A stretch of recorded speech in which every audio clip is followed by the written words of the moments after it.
Maybe one day. Or if you're interested, maybe like drop us a message. I would have probably stopped at 8 if it was me. Yeah, it was just me doing it by myself. I reckon To a certain extent, yeah. I would go drop in like do an ultra in 8 weeks. Yeah. Next question. Vision for FitLab. We've got a very clear vision, I think. What's harder, prepping for a shoot or a marathon? Who do you think, who has the better genetics? If you think that we look like each other, then drop a comment saying yes. What is going on, guys? And welcome back to the YouTube channel. As you can see today, I'm sat with my brother, Matt. Hey guys, how's it going? So Matt is actually staying with me in Dubai at the moment. We've got a lot of stuff planned. As you've probably seen on other or older YouTube videos, myself and Matt have been kind of traveling around a lot. And then obviously we also said as well that Matt is now full-time at FitLab, which is amazing. So we are building business, we're changing lives as such. But today what we wanted to do is basically just do a bit of a Q&A. So I put on my Instagram stories, I put in our client Facebook group, lots of, or a box in terms of questions that you guys can ask us as brothers, fitness, lifestyle, training, everything, not just literally about fitness. And we're just literally going to crack straight on with that. Obviously, we have looked at the questions beforehand. We've chosen out the ones that we want to answer. Obviously, some are a bit more interesting. We're not going to go into those ones, but we're definitely going to cover. We've got a nice kind of that well-rounded approach to the questions. So hopefully give a little bit of context. Again, not just on fitness, but some more interesting stuff as well, as you will see. I've got my trusted iPad here, obviously with the questions on there. So we're going to preload them and we're going to get straight into it. So first question, and I believe this one came from Joe. So Joe, if you're watching, hello. When's the clothing coming out? So that's obviously FitLab clothing. When's that coming out? It's a good question. I mean, it kind of came out, but it didn't really go anywhere, did it? Not really. I mean, it had quite good feedback, in fact. It did. Yeah, it's not really like become a global brand yet or anything, but for sure. I think I would love to have a clothing brand. I really, really would love to have a clothing brand. I think that it would be a cool thing, but I also am a big believer that you need to have a singular focus on really working towards something and being optimal at that one thing, and not diverting your attention too much. And I think as the brand grows and as we build something, you know, more special over time with FitLab and hopefully have more impact, bringing our clothing line definitely could be something that we do. We know obviously with the product that we've had and the delivery that we had, that like Matt said, we had some really good feedback and definitely would love to do that. So Joe, we will obviously be taking that clothing brand to the next level and obviously bringing you on that journey with us. But I think we just want to get FitLab, you know, moving forward in terms of the coaching first, make that our number one priority before we obviously divert our attention a little bit into the clothing side of things. So maybe one day. Or if you're interested, maybe like drop us a message. Yeah, we'll maybe look at getting another order. Be our rate. Joe saved us in terms of getting that order. Yeah, remember? Yeah, in terms of making sure we had it for our last photo shoot and driving down to Southampton to get it. That was really useful. So definitely one day. Right, question number 2. This came from Dave, one of my clients. Shout out Dave. Can you talk about calorie cycling and carb cycling? That's a really good question, a really good topic, as it's something that we both use. Yeah. Do you want to start off with that one in terms of what's your take on carb cycling? Yeah, sure. Yeah. Calorie cycling. Yeah, so I think it's, as Chris said, it's a really good question, really, really useful tactic that you can use. And I'd probably break that down into 2 sort of subcategories where it can be useful. So I'd say you've got a performance side of things, and I'd say you've got like a convenience / lifestyle side of things with calorie cycling. So what I mean by that is, I think with performance, it's 100% something that's really useful. I think if you can, you know, cycle your calories and your carbohydrates to the days where you've got higher output, then that's a no-brainer. You're gonna burn more calories. You're gonna have more requirement for calories. Yeah, so 100%. So allocating the calories to that day is going to equal better performance. So I think it's massively useful in that aspect. Yeah. And I also think it's, for a lifestyle point of view, it's also really useful. Yeah. If you're super busy and you've got days where, you know, you just don't really even have a chance to think about food, your brain's preoccupied, you'll probably find it a lot easier to actually stick to a really low calorie diet. You know when you have one of those days and you're just like, where's time gone? I've eaten like one meal. So guess what? Just have one meal, save the calories. Another thing, when you got days where you got days off, seeing family and friends, maybe a little bit more time to sort of think about food, enjoy food, then saving and banking calories for that day can be a massively, a hugely successful tool in your locker. So yeah, I 100%, I couldn't agree more. I think you need to look at it from a few ways. I wouldn't say that it's something that you have to do. You can still lose body fat just from having the same amount of calories every single day. But I think it's a great tactic and I think it's a great tool. And I like to use it at a certain point. So I probably wouldn't start off with a carb cycling approach. I probably would start off with just a normal calorie deficit, same every day. Yeah. And then I'd probably say over time, as we start to maybe looking at changing something. So maybe let's say we hit a plateau where you're getting into like later in your journey, you can start to bring in low carb days. Yeah.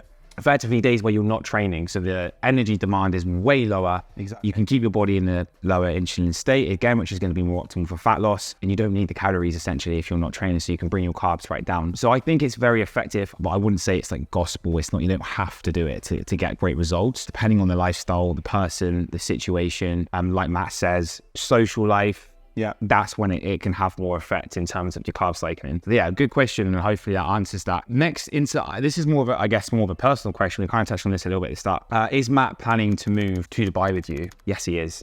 He's looking to move. So the original plan was Matt was going to look to move probably within about a year of joining FitLab full time. So Matt joined FitLab full time last month. Yeah. Last month. Yeah. Last month. Yeah.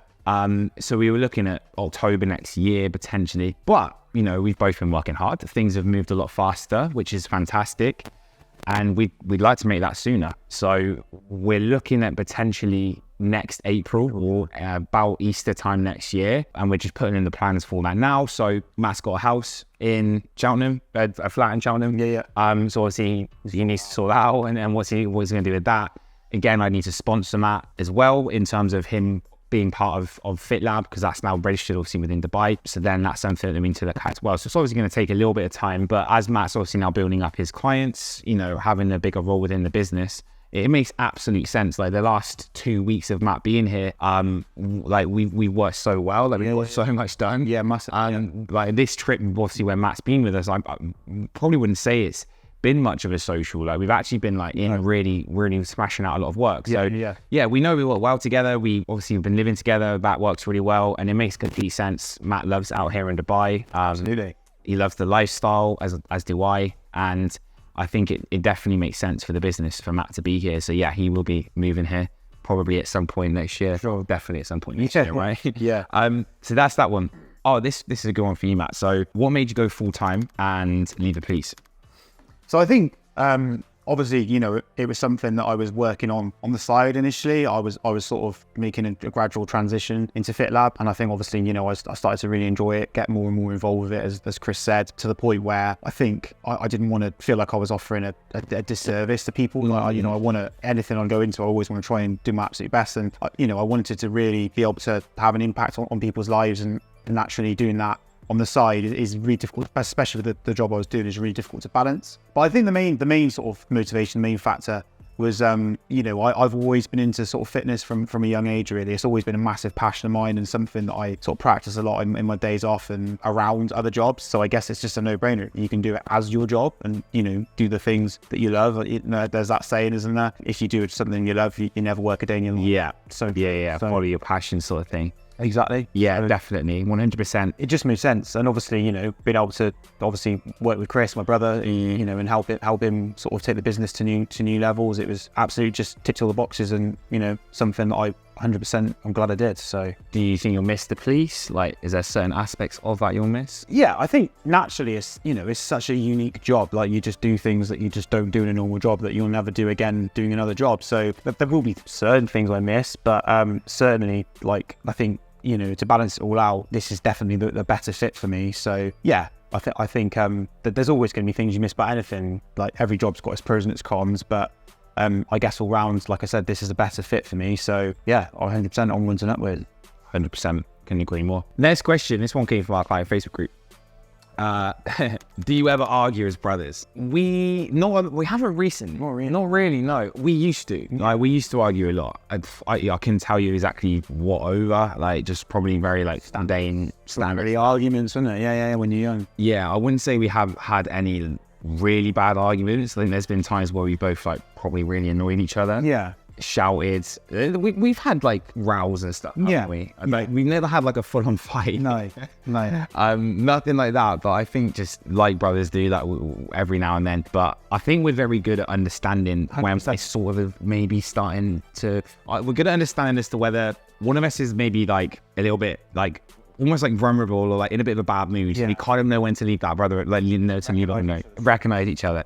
100%. We're very, very good at doing that, and yeah, we haven't really had that many arguments, to be honest. And I think we're very good at as well in terms of like, we kind of like, if you feel like there's like a problem or something like that, you're very good at, communication is very good. And I think that like you just kind of get it done. If for example, like if there's something within, like the business and like I've asked you to do it, you do it. And like, even if you're sometimes a little bit like, oh, well, it could create an argument for some people, but it doesn't. And I think that Matt's very understanding. And I think that that's obviously like something that as the business grows and we're working closer and closer with each other, like, we need to protect that as much as possible. So not really, like in the past. Even like we're really similar as well. Like we're similar. We've got really similar personalities, really similar triggers and everything. So I think we just, like Chris said, we just recognise when one another's, getting a bit pissed. Like I know exactly when Chris is getting a bit pissed off. I can just tell. Tell. So just leave it. So either leave him or try and do something, or I don't know, make him a cup of coffee. You're right. Yeah, for sure. So it is when you work that closely and it's like telepathic. Yeah. You understand. Yeah. I think we've got this science. Yeah, we've got such a good understanding of one another. Even if one of us is annoying the other one, I think we've got that level of sort of maturity and the level of understanding that we can stamp that out before it gets to be a problem. Yeah.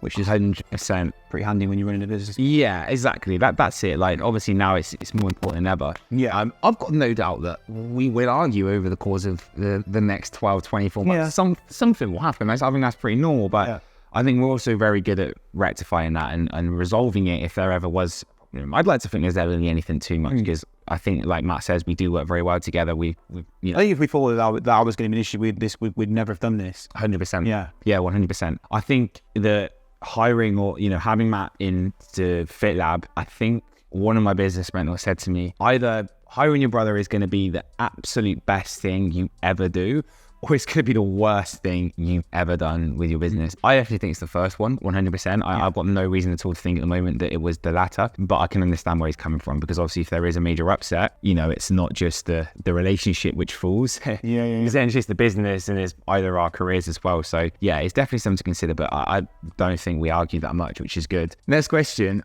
This is a really good question actually. So this came in on Instagram. So I've been watching your stories. Can you break down your current training approach? It looks great for all-round fitness.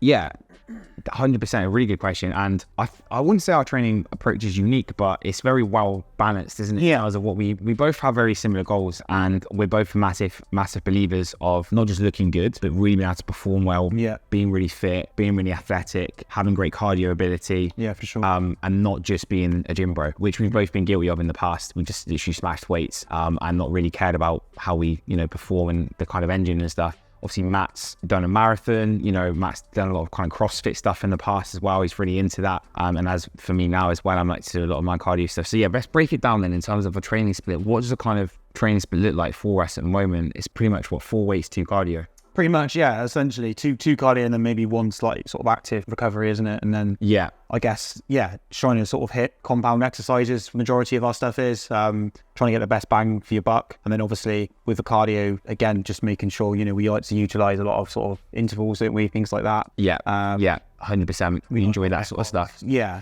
think we're both sort of at the moment. I think we're kind of looking at what sort of goals we're going to do next year in terms of fitness, but probably look to enter a couple of events. I think we're quite interested in high rock. We definitely want to look into a high rocks. Obviously, there's one in Dubai. That looked incredible this year. That would definitely be our cup of tea. I think with the style of training that's involved with that. Sure. That's been really good. I think kind of in terms of our split at the moment, it's kind of looked a bit like it's been a lower body Monday. And we made that quite a quick workout. We've actually used the gym downstairs.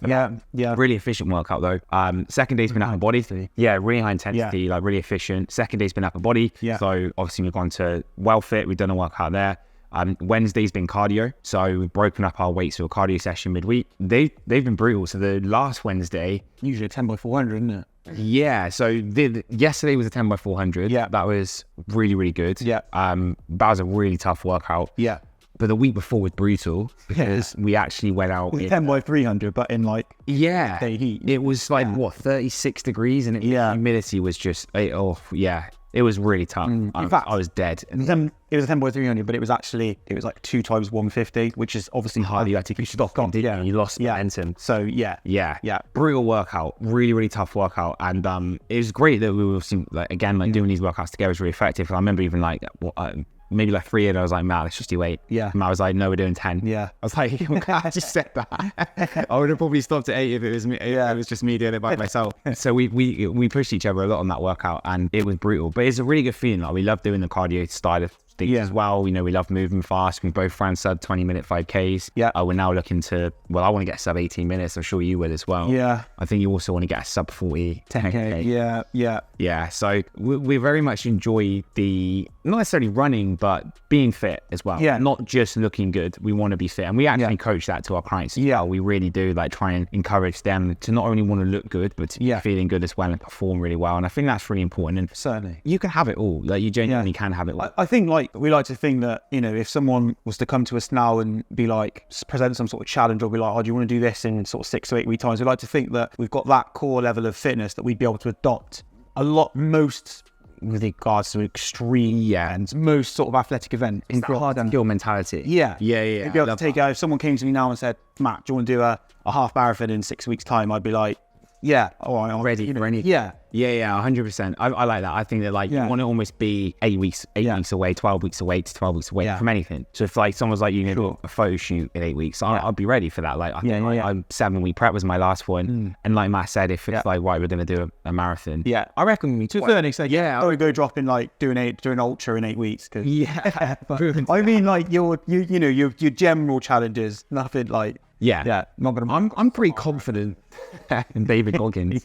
I'm pretty confident that if we wanted to, well, Matt's done a marathon before, but I'm pretty confident that if I wanted to train for a marathon to get a reasonably good time, I could do it in 12 weeks. Yeah. Obviously, my baseline fitness is good. I've done 2 half marathons. Yeah. I want to keep myself in that position. Obviously, I've been pretty unfortunate with my injuries this last year, but that is the goal for me. I want to be ready for anything from that aspect. So that's why we like to train the way that we do. I think as well that's been a good thing with your injury recovery, because I think if you're one-dimensional, if your only passion, your only thing in life was weight, and then you suddenly get this injury where you can't lift weights, you're like, oh my God, what am I do? I'm nothing. I can't do anything. Whereas because you've got a bit more of a rounded approach to fitness, you've had this injury, but you're like, well, I can't necessarily do upper body weights, but what I did 2 half marathons. Yeah.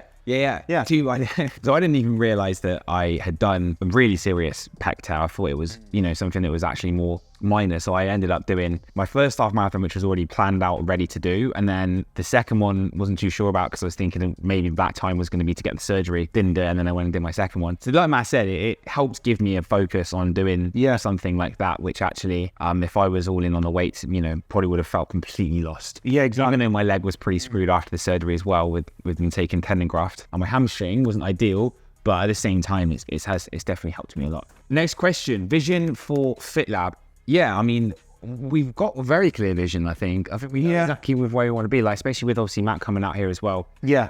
We've got a lot of clarity on where we want to take the brand. We know the potential. We know the quality of the service, the results that we get of our clients. And I think we just want to keep building on that, really. I think our vision is to obviously to bring in more coaches. Like, obviously Matt at the moment is our head coach, so he's taken on most clients, he's working with them really, really closely one-to-one, getting them amazing results. But then we'll come a point where Matt can't do that anymore. Obviously I still coach clients myself, but definitely not as many as I used to. Obviously with Matt on board, we've kind of spread things out a bit more, but there'll become a point where Matt can't take on any more clients as well. So with the model that we've got now and the way that we do things, everything we do is very systemized, and we've got SOPs for everything that break everything down from a coaching perspective. This is how we coach our clients, how we set up all that kind of stuff. So I think the model is really scalable. Absolutely. I think that with Matt on board as well, he's going to almost like take that role of a head coach. So if another coach comes on board, which they absolutely will, we're probably looking at, I think we can't obviously absolutely pinpoint this, but we're thinking that maybe around that February next year. Potentially. With the way that the growth has been happening, we think that potentially around February next year,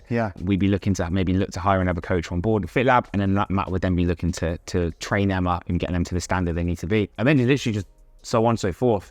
As we keep building the brand and trying to impact as much as possible, we've got clients from quite a varied places. We've obviously trained Pavel, surgeon. Shout out Pavel if you're listening to this. People from UAE. UAE. Yeah, so that was Australia. Yes. Yeah, for sure. So we feel like we're building something special, and the vision is to just keep doing that 100%. And obviously with Matt on board now, it's going to places. Next question.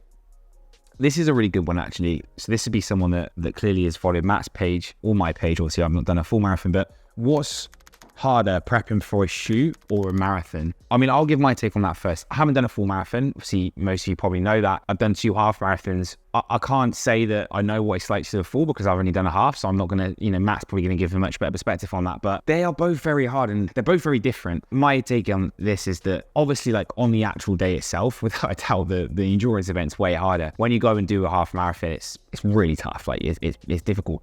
But the duration, I'd say the prep to do a half marathon, actually, I thought was pretty easy. I suppose I didn't do a really strict training plan for it. I just did, my long runs at the weekend. I was doing a lot of hybrid stuff with it. I actually really enjoyed the training. And the really good thing about that is my output was so high that I was eating a lot of food. So like when I went and did my long run on Saturday, I was having pizzas in the evening. I was having, Greek, Turkish food. It was really good. So I actually found the running really like therapeutic as well. I found it enjoyable. I did get a couple of injuries from the running, which, was a little bit frustrating. And sometimes you can't always be bothered to go out and do a big run. But the prep for a photo shoot is, obviously I've done a competition as well. It's non-going. It's all the time. It's non-stop. And I think that it's more difficult. That's my intent. I don't think it's hard for me to say which one I think is harder because I think they're both extremely different. But if someone said to me, you have to do one of these things, which one would you prefer to do in terms of what would be easier? I'd probably rather do the half marathon, but I can't comment for a full marathon. So maybe you can give in some incentive on that. Yeah, it's a really good question. And like Chris said, it's really, really difficult to answer. Obviously, both very difficult events in their own entity. What I would say is I'm going to say that the photo shoot is harder. The reason I'm going to say that is because I think it comes down to your why. I think how strong your why is, the reason for why you're doing something will dictate how easy or hard it is to a certain extent. So I think with regards to the marathon, for me, I think generally for most people, you're going to run that for a charity. That's usually going to be a charity that's close to the heart. So for myself, I was running it for a charity that was for MS. And I don't know if you know, but like our dad suffers with disability. Yeah. He's got a condition that's quite similar to MS. Yeah. So, that's something that me and Chris have grown up with. It's obviously it's something that's quite close to heart. And I've always wanted to do a marathon anyway. And I think, I signed up to run for this charity. Obviously, explained about the situation with my dad. And you raised a lot of money for it. Yeah. And I think because of that, I was like, Matt, you have to do this. You cannot, these people have invested in you. You cannot let people down. And it was something, it was like, it was to a certain extent, there was a large emotional attachment to it. So I think because of that, even though some of those sessions were, were gopping a lot really hard, some of the long runs when you have to work to full shift and you've got to come home and run a 10 miler in the evening. And especially that, I did it in October, so training for the summer.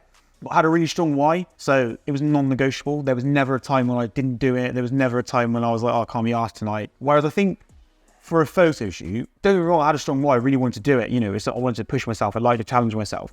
But I think there were times when it was like, especially when you get near the end and you think, well, I'm looking quite good now. So getting that extra drive to actually take things to the next level can be quite challenging, because I think maybe for some people the why you're doing a photo shoot might not, if it's just for vanity purposes, may not have that same level of determination. I intend to do it, for sure. On the flip side of that, if you're a person who's got a real high pain point, you really dislike the way you look, doing that photo shoot is you proving to everyone that you can get in amazing shape. You might find a lot of that goes in a new level of confidence. So that would be my take on it. It would be how strong your why is, and that you could apply that logic to many challenges in life. If you've got a strong enough reason to do something and you started that journey with a really strong reason in mind, then you should be able to follow through. You do find it. I couldn't agree more. I think that they're both hard. They're both hard events to do, but it depends in itself. Absolutely, yeah. And I think, again, with what Matt said there, when you do a photo shoot, this is why I think you really need to have a coach. You need accountability. Yeah, I don't know many people that prep for shoots, obviously, without that anyway. But like Matt said, if you don't have that like strong why as to why it's important to you, you can just convince yourself, I don't need to do this. Whereas when you've actually got skin in the game, you said you're going to do the shoot, you've got your coach who's absolutely rooting for you. Yeah. You've got a community maybe of other people that are doing it as well. And again, like you've built up a little bit of rapport there. You're financially invested. 100%. You're all in for it. Sure. So yeah, I think it depends. And tell people you're doing it. You not show off, not to bore people, but the more, if you tell people and you're like, I am doing this photo shoot, you are way less likely to pull out because it's embarrassing. Yeah, 100%. Yeah. It's just another like external layer of accountability, which I think is important. Next one. This one is an interesting one. This one came off on Instagram. Has a girl ever come between you both? I wouldn't say They have, no, never. I can't think of any time where a girl has become between myself and Matt. I think we've both had 2 serious relationships, 3, 2. Yeah, 2, 3, yeah. But I think at quite similar times of our lives as well. Yeah. I think when we've both been in relationships, we definitely haven't been as close. No. For example, my last relationship, obviously I was living in Portsmouth, Yeah. Emsworth.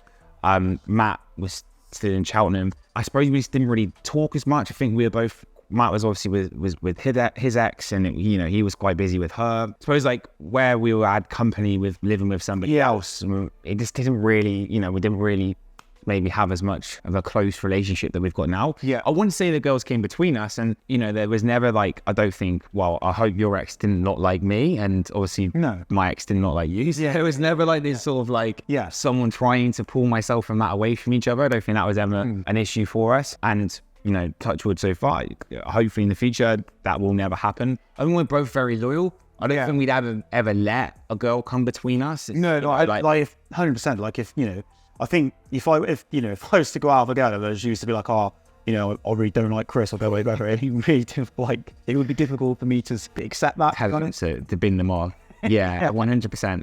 Yeah, it would be exactly the same as well. And I think again, like when me and Matt live together, I'm sure we'll both meet girls throughout the process. Like we're young, we're single, but I can't ever see there being an issue with that. And I think we're both, obviously, can't speak 100% for you, but values wise at the moment, I certainly don't value a relationship. I certainly don't value a guy in my life at the moment. I can openly say that. Yeah. And that's the reason why I ended my previous relationship. It was absolutely like nothing at all bad in any way to say about my ex. I have huge respect for her, but I just personally didn't value being in a relationship, and I realized that, which is what obviously moved me onto where I am now, and I'm pretty sure Matt's in the same boat. Yeah, for sure. I think as well from it's almost, in fact, actually probably a selfless thing, because if you can't commit to that, like at the moment with our goals in mind, with the amount of effort and time we're investing into this business, I would not have enough time to be able to commit to having a quality relationship. Yeah.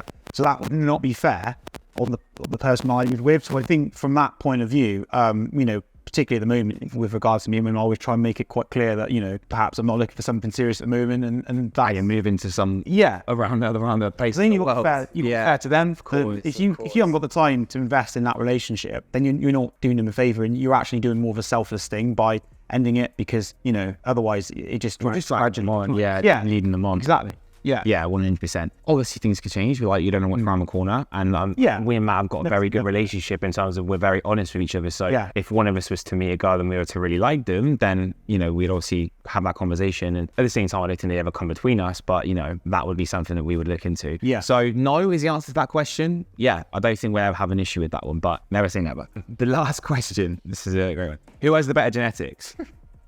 I don't know. Who do you think? Who has the better genetics? It's a tough question to answer. I think we both got good genetics. I don't feel like that's an arrogant thing to say. Obviously, I think we both got to the places to where we're in good shape, like to the average eye.